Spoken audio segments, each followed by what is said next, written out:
کہ کس کا قافلہ ہے تو اس سے کہنا آپ کے نوکر یعقوب کا قافلہ ہے۔ 80 سال کی عمر تھی، اللہ نے صرف بیٹے کی خبر نہیں دی بلکہ پوتے تک کی بھی خبر عطا فرمائی۔ یہ جو رومی نسل ہے، یہ یورپین جو لوگ ہیں، شاید وہ ان کی اولاد ہیں۔ بنی اسرائیل کی بکھری ہوئی بھیڑوں کو اکٹھا کرنے کے لیے آیا ہوں، یعنی آسمان سے زمین تک ایک سیڑھی لگی ہوئی ہے جس سے فرشتے آ رہے ہیں جا رہے ہیں، اور ڈھونڈنے کے بعد آپ نے وہاں پر اللہ کا گھر بنایا جس کو آج بیت کہ وہ خاص دعا میرے بیٹے یعقوب کو ملے۔ آپ خود نبی، باپ نبی، دادا نبی، بیٹا نبی۔ آج ہم حضرت یعقوب علیہ السلام کا تذکرہ کریں گے۔ اس سے پہلے ہم حضرت ابراہیم، ان کے بیٹے حضرت اسماعیل اور حضرت اسحاق کا ذکر کر چکے ہیں۔ حضرت یعقوب علیہ السلام حضرت اسحاق علیہ السلام کے بیٹے اور حضرت ابراہیم علیہ السلام کے پوتے ہیں، اور حضرت یوسف علیہ السلام کے والد ہیں۔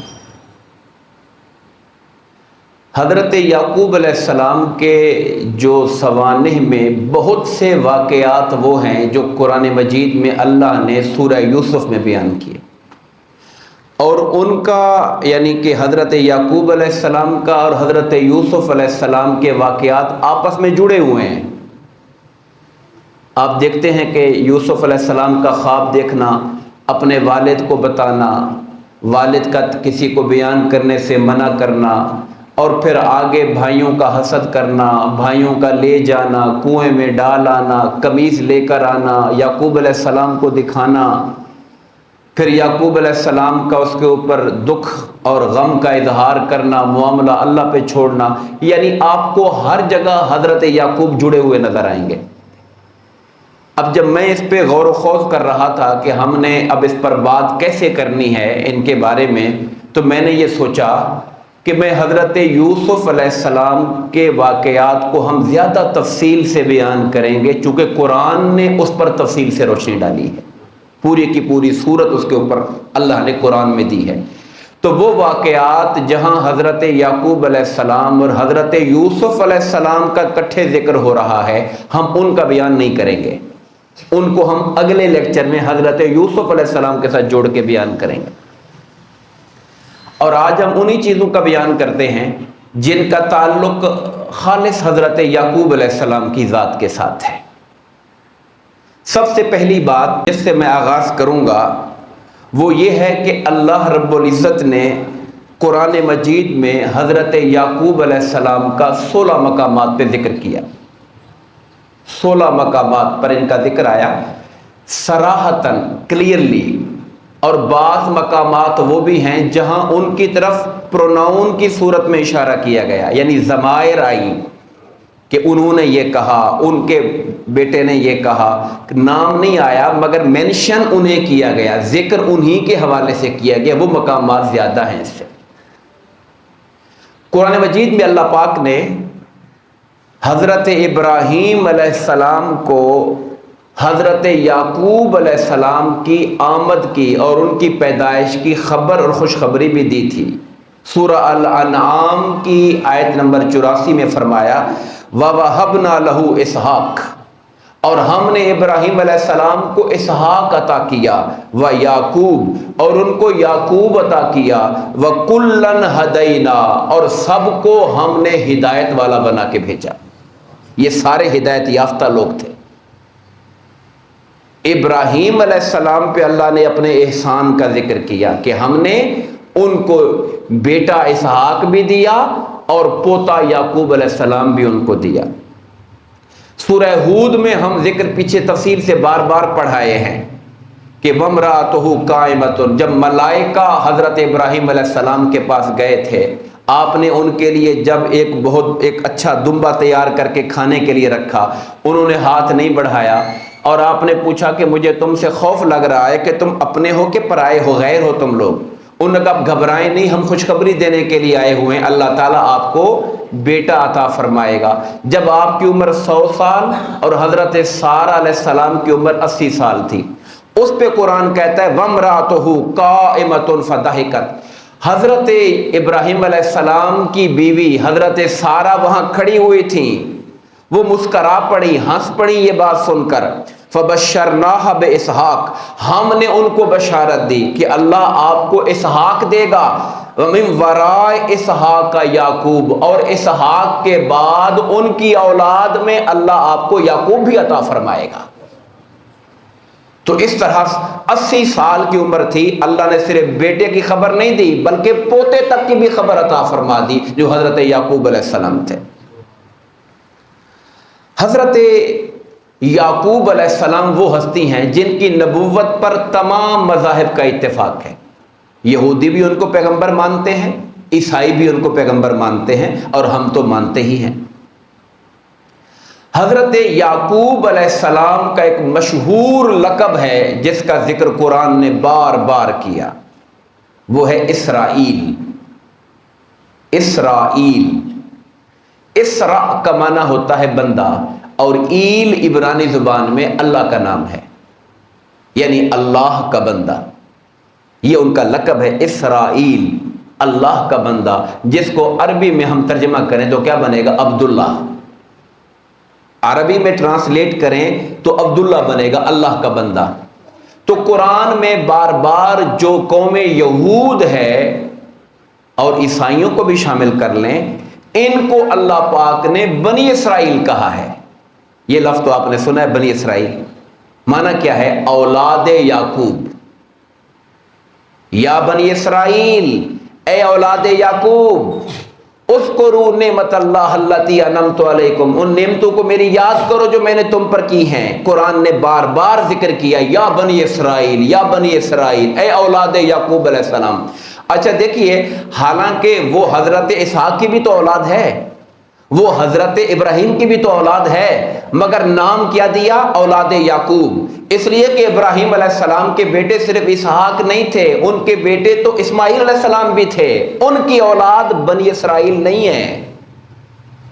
حضرت اسحاق کے بیٹے صرف یعقوب نہیں تھے، ان کے بڑے بھائی عیس بھی تھے، عین یہ سواد، میں نے کہا تھا اس کو عیسو بھی کہتے ہیں اور عیس بھی کہتے ہیں، وہ بھی ان کے بھائی تھے، ان کی اولاد بنی اسرائیل نہیں ہے، وہ روم میں جا کر آباد ہو گئے تھے۔ یہ جو رومی نسل ہے، یہ یورپین جو لوگ ہیں، شاید وہ ان کی اولاد ہیں۔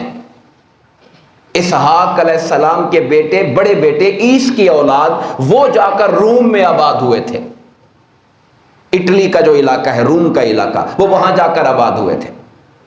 تو اس لیے اللہ اولاد یعقوب کہتا ہے، چونکہ جو نسل ان سے آگے چلی اور پھر ان کے جو اللہ پاک نے 12 بیٹے دیے، ان 12 بیٹوں کی جو اولادیں ہیں وہ اولاد یعقوب کہلاتی ہے، اور وہ بنی اسرائیل ہے ساری۔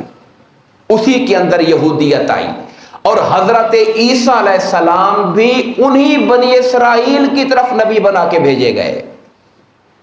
انجیل میں آتا ہے کہ میں بنی اسرائیل کی بکھری ہوئی بھیڑوں کو اکٹھا کرنے کے لیے آیا ہوں، یعنی اولاد یعقوب جو بکھر گئی ہے، ہدایت سے دور ہٹ گئی ہے، میں انہیں ہدایت پہ اکٹھا کرنے کے لیے اللہ کا نبی بن کے آیا ہوں۔ آپ نے اعلان کیا کہ میں بنی اسرائیل کا پیغمبر ہوں، اولاد یعقوب علیہ السلام کے لیے پیغمبر ہوں۔ اس لیے یہ کلیئر ہو گیا کہ عیسائی ہوں یا یہودی ہوں، یہ حضرت یعقوب علیہ السلام کی اولاد ہیں۔ اس لیے اللہ رب العزت یا بنی اسرائیل کہہ کر ان کو مخاطب فرماتا ہے، اے اولاد یعقوب علیہ السلام۔ اور حضرت یعقوب علیہ السلام کو یہ شان بھی حاصل ہے، اور یہ بہت بڑی شان ہے، کہ آپ کے باپ نبی، آپ کا دادا نبی، آپ کا بیٹا نبی، آپ خود نبی، باپ نبی، دادا نبی، بیٹا نبی، کٹھی 4 پشتیں ہیں ان کی جو مسلسل نبوت کے ساتھ جڑی ہوئی ہے، اور یہ اللہ کا بہت بڑا انعام ہے اللہ نے جو خاندان پہ فرمایا تھا۔ میں نے حضرت اسحاق علیہ السلام کا ذکر کرتے ہوئے آپ کو بتایا تھا کہ ان کے 2 بیٹے تھے، عیس اور حضرت یعقوب۔ حضرت اسحاق علیہ السلام نے، اب حضرت اسحاق کو بڑا بیٹا عیس بہت پیارا تھا، اور ان کی بیوی جن کا نام رفقہ یا ربکہ، اب لفظ اب ظاہر ہے کئی ہزار سال پہلے سے نام چلا، کچھ تھوڑی بہت تبدیلی بھول بھلیاں ہو گئی، کسی نے رفقہ لکھ دیا، کسی نے ربکہ لکھ دیا، بہرحال اللہ بہتر جانتا ہے جو بھی اصل نام ہے ان کا۔ وہ اپنے بیٹے یعقوب سے پیار کرتی تھی۔ ہوتا ہے بعض اوقات باپ کو کوئی بچہ پیارا ہوتا ہے، ماں کو کوئی اور بچہ زیادہ پیارا ہوتا ہے۔ تو حضرت اسحاق علیہ السلام نے خصوصی برکت کے لیے کہ اپنے کس بیٹے کو برکت دوں گا، انہوں نے کہا کہ عیس آپ آج مجھے ملنا، میں تمہیں خاص دعا دوں گا اپنی طرف سے، مجھے کھانا کھلاؤ، اچھا سا پیارا انتظام کرو، میں تمہارے لیے دعا کروں گا آج۔ حضرت یعقوب علیہ السلام کی ماں نے بھی سن لیا، وہ چاہتی تھی کہ وہ خاص دعا میرے بیٹے یعقوب کو ملے۔ اب حضرت عیس جو ہیں وہ تو شکار کرنے ذرا لمبے سفر پہ چلے گئے۔ حضرت یعقوب نے فٹافٹ ماں کے کہنے پہ بکری شکری کو بھونا، تیار کیا۔ حضرت اسحاق نابینا ہو چکے تھے، ان کے پاس جا کے بیٹھ گئے، کھانا رکھا۔ انہوں نے سمجھا کہ عیسی آیا ہوا ہے، انہوں نے ان کے لیے دعا کر دی، اور اس دعا کی برکت سے اللہ نے نبوت ان کے خاندان میں رکھ دی۔ اب جب عیس واپس آئے، کھانا لے کر آئے، کہا بیٹا میں تو کھانا کھا چکا ہوں، کس نے مجھے کھانا کھلایا؟ انہوں نے کہا میں تو ابھی لے کر آیا ہوں۔ تو یعقوب نے کھلایا ہوگا۔ اس سے ان کے دل میں بھائی کے خلاف ایک تھوڑی گرہ لگ گئی کہ میرے بھائی نے زیادتی کی میرے ساتھ، حق میرا بنتا تھا لے وہ گیا ہے۔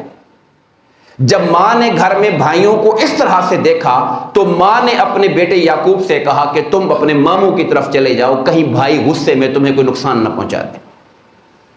تو حضرت یعقوب علیہ السلام نے سفر شروع کیا اپنے ماموں کی طرف۔ راستے میں آپ نے خواب دیکھا، آپ جا رہے ہیں اپنے ماموں کی طرف، غالباً ان کا نام لابان تھا۔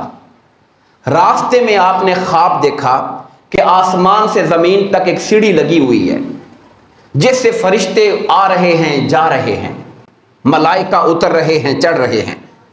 اس دوران اللہ تعالی حضرت یعقوب سے مخاطب ہوا اور کہا میں عنقریب یعقوب تجھے برکت دوں گا، تیری اولاد کو کثرت دوں گا، یہ زمین تیرے لیے کر دوں گا جو تیرے اور تیری اولاد کے لیے ہوگی، اور نبوت تجھ میں جاری کروں گا۔ یہ انہوں نے خواب دیکھا، بڑے خوش ہو گئے اللہ کی طرف سے ایسا خواب۔ انہوں نے اس جگہ پر ایک نشانی لگائی کہ جب میرے اس خواب کی تعبیر ہوگی تو میں یہاں پہ اللہ کی عبادت کے لیے گھر بناؤں گا۔ پتھر ایک رکھا، اس پتھر کو تیل لگایا اور ایک نشانی لگا دی کہ میں اس جگہ کو یاد رکھوں گا، میرا خواب اگر سچا ثابت ہوا، تعبیر مل گئی تو یہاں اللہ کا گھر بناؤں گا۔ وہ وہاں سے چلے گئے، اپنے ماموں یعقوب کے پاس پہنچے۔ ماموں کا بھانجا تھا، بڑی خدمت مدارت کی انہوں نے، اب وہ جوان بھی تھے۔ تو ان کے ماموں کی 2 بیٹیاں تھیں، جن میں سے ایک کا جو نام تھا لیا تھا اور دوسری کا نام راہیل تھا۔ راہیل چھوٹی تھی، لیا بڑی تھی۔ حضرت یعقوب علیہ السلام کی دلچسپی ان کی چھوٹی بیٹی میں تھی، مگر ان کے ماموں نے یہ کہا کہ ہمارا کلچر ہے کہ ہم جب تک بڑی بیٹی کا نکاح نہیں ہوگا ہم چھوٹی بیٹی کا نکاح نہیں کریں گے۔ تو اگر آپ چاہتے ہو کہ آپ راہیل سے نکاح کرو تو پہلے آپ کو لیا سے کرنا پڑے گا، اور اس شرط پہ نکاح کروں گا کہ آپ 7 سال میری خدمت کرو گے، جیسے حضرت شعیب نے حضرت موسیٰ کا نکاح اپنی بیٹی سے کیا تھا، اس شرط پر کہ 10 سال تم میری خدمت کرو گے۔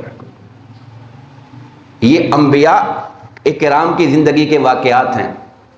جب حضرت موسیٰ علیہ السلام نے حضرت شعیب علیہ السلام سے پیغام نکاح دیا، انہوں نے کہا اس شرط پہ نکاح کروں گا، میرا تو اولاد کوئی نہیں ہے، بیٹا کوئی نہیں، بیٹیاں ہیں میری، تم یہاں پہ 10 سال تک میری خدمت کرو گے، اس کے بعد جہاں مرضی چلے جانا۔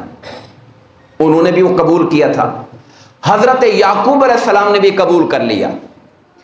جب ان کے 7 سال پورے ہو گئے تب انہوں نے ان کی چھوٹی بیٹی راہیل سے نکاح کیا۔ آپ کے ذہن میں خیال آئے گا 2 بیٹیوں سے ایک وقت میں نکاح کرنا تو حرام ہے، شریعت اسلامیہ میں حرام ہے، شریعت محمدیہ علی صاحب الصلاۃ میں حرام ہے، پچھلی شریعتوں میں ابھی حرام نہیں ہوئی تھی۔ جیسا کہ اس سے پہلے حضرت آدم علیہ السلام کے زمانے میں بہن بھائیوں کا بھی نکاح ہو رہا تھا، اس زمانے میں شریعت آہستہ آہستہ احکامات میں تبدیلی آتی رہی، جو دین کے بنیادی اصول ہیں ان میں تبدیلی نہیں آتی، لیکن جو شریعت کے تفصیلی احکامات ہیں، ڈیٹیل ورژن ہے، اس کے اندر ارتقاء ہوتا رہا۔ اور آقا نامدار جیسے پچھلی امتوں میں سجدہ تعظیمی جائز تھا، آپ تعظیم کے لیے کسی کے سامنے سر رکھ کے سجدہ بھی کر سکتے تھے عزت کے لیے، لیکن میرے آقا کی شریعت میں سجدہ تعظیمی حرام کر دیا گیا۔ میں نے آپ کو 2-3 مثالیں دے دیں کہ شریعتوں کے اندر احکامات میں تبدیلیاں ہوتی رہی ہیں۔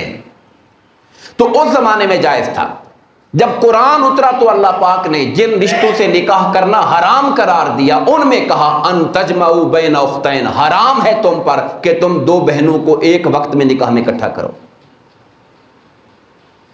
ایک وقت میں، یہ شرط ہے۔ اگر ایک بہن سے نکاح کیا، وہ فوت ہو گئیں یا رشتہ ختم ہو گیا تو اب اس کی دوسری بہن سے نکاح ہو سکتا ہے۔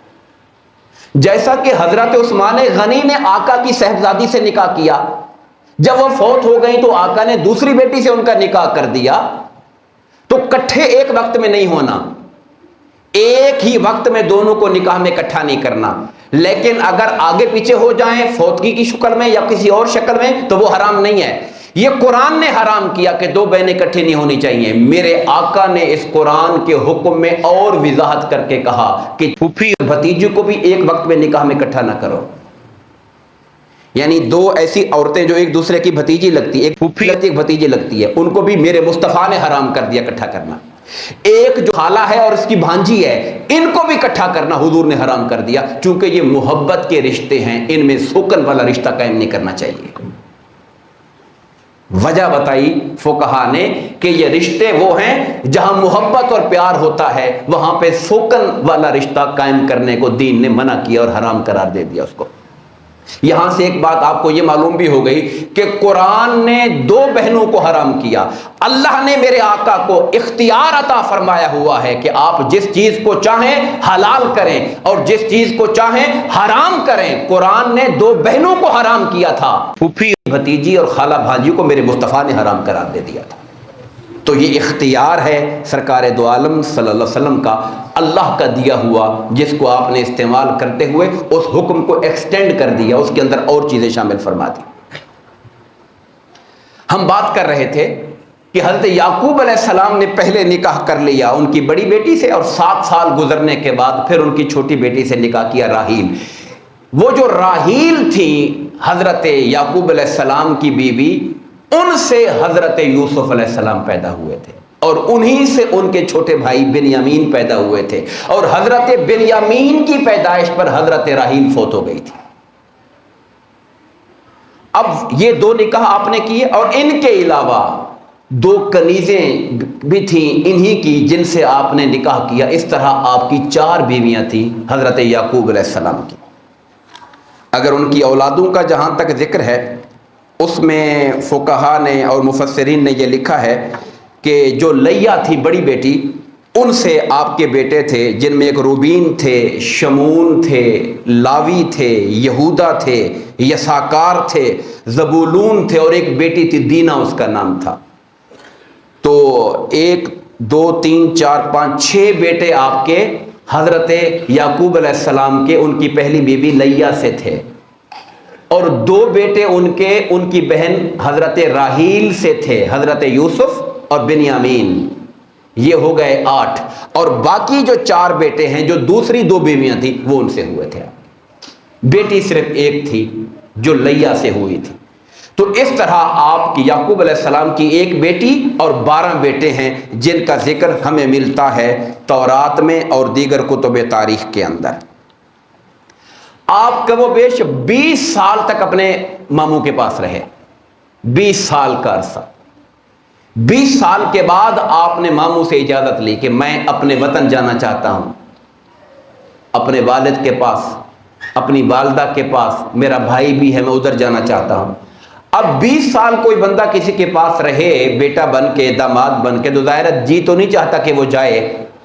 انہوں نے بھی روکنے کی بڑی کوشش کی، مگر اللہ کی منشا یہ تھی کہ یعقوب علیہ السلام وہاں سے نکلے تاکہ ان کو نبی بنا کر آگے اعلان نبوت کرا کے ان کی ذمہ داری لگائی جائے۔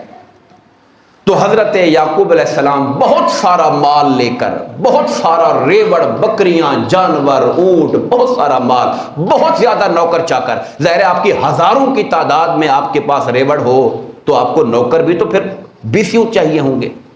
ایک بہت بڑا کنبہ لے کر، اپنی اولاد بھی ہو چکی ہے آپ کی، 10 بیٹے ہیں آپ کے، کوئی چھوٹے کوئی بڑے ہوں گے، آپ کے بے شمار نوکر، بے شمار ہزارہ کی تعداد میں آپ لے کر نکلے۔ اب آپ کو یاد آیا رستے میں کہ میرا بھائی عیس مجھ سے ناراض تھا، خدا جانے آج کل حالات کیا ہوں گے، میں علاقے میں داخل تو ہو رہا ہوں تو میرا سامنا کیسے ہوگا ان کے ساتھ۔ تو آپ نے اپنے نوکروں سے بچوں سے کہا جب یہ سارا ریوڑ داخل ہو اس علاقے میں جہاں میرا بھائی رہتا ہے، اگر بھائی میرا سامنے آ جائے، ظاہر ہے اتنا بڑا قافلہ اس زمانے میں چلے گا تو نوٹس میں تو آئے گا، لوگ تو دیکھیں گے کس کا قافلہ جا رہا ہے، کون جا رہا ہے۔ اگر عیس کے بندے آ جائیں یا عیس خود آ جائے، پوچھے کس کا قافلہ ہے، تو اس سے کہنا آپ کے نوکر یعقوب کا قافلہ ہے، آپ کے نوکر یعقوب کا قافلہ ہے، تاکہ بھائی کے دل میں جو گرہ آئی ہوئی ہے وہ ختم ہو جائے۔ عاجزی ایسی چیز ہے جو دلوں میں کشادگی پیدا کرتی ہے، عاجزی وہ چیز ہے جو نفرتیں مٹاتی ہے۔ وہی ہوا، جناب عیس کو پتہ لگا قافلہ بہت بڑا آ رہا ہے، وہ نکلے، کون لوگ میرے علاقے میں آ گئے ہیں، پوچھا جا کے ان کے نوکر سے، یعقوب علیہ السلام چھپ گئے تھے کہ میں ظاہر نہ ہوں، پہلے ان کے نوکر سے پوچھا کس کا قافلہ ہے، انہوں نے کہا جی آپ کا غلام اور نوکر ہے یعقوب، یہ اس کا قافلہ ہے۔ جب انہوں نے کہا نوکر غلام ہے، ان کی آنکھوں میں آنسو، کہا نہیں وہ میرا بھائی ہے، میری جان ہے، وہ کہاں ہے، ان کو لے کر آؤ۔ اس طرح وہ بغلگیر ہوئے اور ان کے دل میں جو ناراضگی تھی وہ یعقوب علیہ السلام کی اس تدبیر اور عاجزی نے، ایک جملے نے ساری نفرت کو نکال کے رکھ دیا اور محبتوں کو پیدا فرما دیا۔ پھر آپ نے وہ جگہ ڈھونڈی جس جگہ پر آپ نے جاتے ہوئے خواب دیکھا تھا کہ جناب اس جگہ پر اللہ پاک نے مجھے خواب دکھایا تھا، ایک رسی ہے، فرشتے آ جا رہے ہیں۔ آپ نے وہ نشانی جو پتھر کی لگائی تھی، اس پتھر سے اس نشانی کو ڈھونڈا، اور ڈھونڈنے کے بعد آپ نے وہاں پر اللہ کا گھر بنایا جس کو آج بیت المقدس کہا جاتا ہے۔ تو بیت المقدس کی بنیاد رکھنے والے حضرت یعقوب علیہ السلام ہیں۔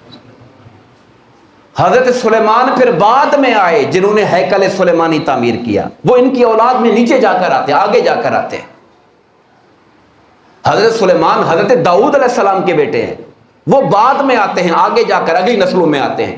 تو جو بنیاد رکھی تھی وہ حضرت یعقوب علیہ السلام نے بیت المقدس کی رکھی تھی، وہاں پہ آپ نے اللہ کا گھر بنایا، اور وہ جگہ آپ نے 100 بھیڑیں اس جگہ کے مالک کو دے کر وہ آپ نے وہاں سے خرید کر لی۔ اور حاضرین عزیز وقار، یہاں سے جب آپ آگے چلتے ہیں تو آگے وہ چیپٹر آ جاتا ہے جس کو ہم کہتے ہیں یعقوب علیہ السلام پہ غموں کا ایک پہاڑ تھا جو ٹوٹ پڑا، وہ حضرت یوسف علیہ السلام کی جدائی کے ساتھ تھا، جس کا تفصیلی ذکر ہم انشاءاللہ آنے والے وقت میں کریں گے، آنے والے جمعہ پر کریں گے، حضرت یوسف علیہ السلام کی تعلیمات اور ان کے واقعات کے ضمن کے اندر۔ جب حضرت یعقوب علیہ السلام واپس آ گئے تو آپ نے فلسطین کے اندر اپنی عمر کا بڑا حصہ گزارا، اور آپ جانتے ہیں کہ جب حضرت یوسف علیہ السلام کو اقتدار نصیب ہوا تھا مصر کے اندر، تو انہوں نے اپنے خاندان کو، والدین کو بلوا لیا تھا کنعان سے کہ آپ لوگ مصر آ جائیں۔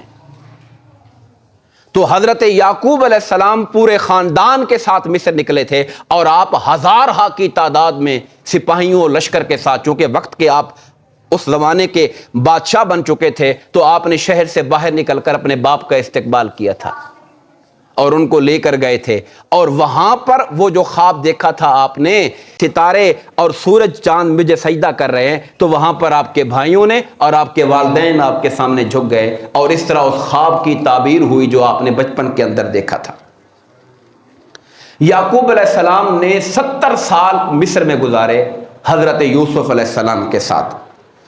ان کی عمر 147 سال ہو چکی تھی جب آپ کا وصال ہوا، اور آپ کی تدفین تو نہیں ہوئی، آپ نے حضرت یوسف کو نصیحت کی تھی، وصیت کی تھی کہ اگر میں فوت ہو جاؤں تو تم نے مجھے مصر میں دفن نہیں کرنا، بلکہ میرے آباء و اجداد حضرت اسحاق، حضرت ابراہیم علیہ السلام کے ساتھ مجھے دفن کرنا ہے۔ تو جب آپ کا وصال ہوا اور آپ کی وفات ہوئی تو حضرت یوسف علیہ السلام اور ان کے بھائی اور مصر کے جو بڑے بڑے لوگ تھے، ایک بہت بڑے عالیشان ایک جلوس کی شکل میں آپ کی باڈی کو لے کر گئے، اور جہاں جس کو ہم مقفلہ کہتے ہیں، وہاں پر جو ایک غار ہے جہاں ابراہیم علیہ السلام اور حضرت اسحاق علیہ السلام اور آپ کی والدہ دفن ہیں، وہاں پر ان کے پہلو میں جا کر آپ کو دفن کیا گیا۔ میں آخری بات جس پر قرآن کی آیت پہ ختم کرنا چاہتا ہوں، سورہ بقرہ کی آیت نمبر 133 میں اللہ پاک فرماتے ہیں کہ جب حضرت یعقوب علیہ السلام کا آخری وقت آیا، دنیا سے آپ پردہ کرنے لگے، تو انہوں نے اپنے بیٹوں کو اکٹھا کیا اور بیٹوں کو اکٹھا کر کے ان سے پوچھا ما تعبدون من بعدی، میرے بچوں بتاؤ میرے بعد کس کی عبادت کرو گے تم؟ اپنے بیٹوں کو اللہ کے دین پر قائم رکھنے کے لیے، انہیں توحید پر قائم رکھنے کے لیے، انہیں خدائے وحدہ لا شریک کی عبادت پر قائم رکھنے کے لیے آخری وقت میں آپ نے ان کو اکٹھا کر کے پوچھا بتاؤ میرے بعد تم کس کی عبادت کرو گے؟ بچوں نے جواب پتہ کیا دیا؟ نعبد الہک و الہ آبائک ابراہیم و اسماعیل و اسحاق الہ واحدہ، ہم آپ کے حضرت ابراہیم و اسحاق کے خدا کی عبادت کریں گے۔ اچھا اگر وہ یہ کہہ دیتے کہ ہم ایک اللہ کی عبادت کریں گے، بات تو پھر بھی پوری تھی، بات تو پھر بھی پوری تھی کہ ہم اللہ کی عبادت کریں گے۔ کہا نہیں، ہم آپ کے خدا کی، جس کی عبادت آپ کرتے ہیں، جس کی عبادت میرے بابا آپ کے دادا اسحاق کرتے تھے، ہمارے پردادا حضرت یعقوب کرتے تھے، ہم ان کی عبادت کریں، اس خدا کی عبادت کریں گے۔ معلوم یہ ہوا کہ اللہ کی جو پہچان ہے وہ اللہ کے نبیوں کے ذریعے ہوتی ہے، اللہ کے نبیوں کے ذریعے ہوتی ہے۔ اس لیے ہم کہتے ہیں کہ امام بوصیری نے کہا یا رب بالمصطفیٰ، اے مصطفیٰ کے رب، یا رب محمد، اے محمد عربی صلی اللہ علیہ وسلم کے پروردگار، یعنی اللہ کو بھی پہچان رہے ہیں تو واسطہ مصطفیٰ سے پہچان رہے ہیں، چونکہ اللہ کی پہچان اللہ کے نبیوں کے ذریعے ہوا کرتی ہے۔ تو انہوں نے آخری وقت میں یہ پیغام دے کر سبق دیا کہ اپنی اولادوں کو نیکی پر قائم رکھنے کی کوشش کرنی چاہیے، یہاں تک کہ آخری وقت آئے تو تب بھی نصیحت ان کو دین کے حوالے سے کرنی چاہیے۔ اللہ تبارک و تعالی ہم سب کو سیر انبیاء سے پیغام اور سبق حاصل کرنے اور اس پر عمل کرنے کی توفیق عطا فرمائے، آمین۔ وما علینا الا البلاغ المبین۔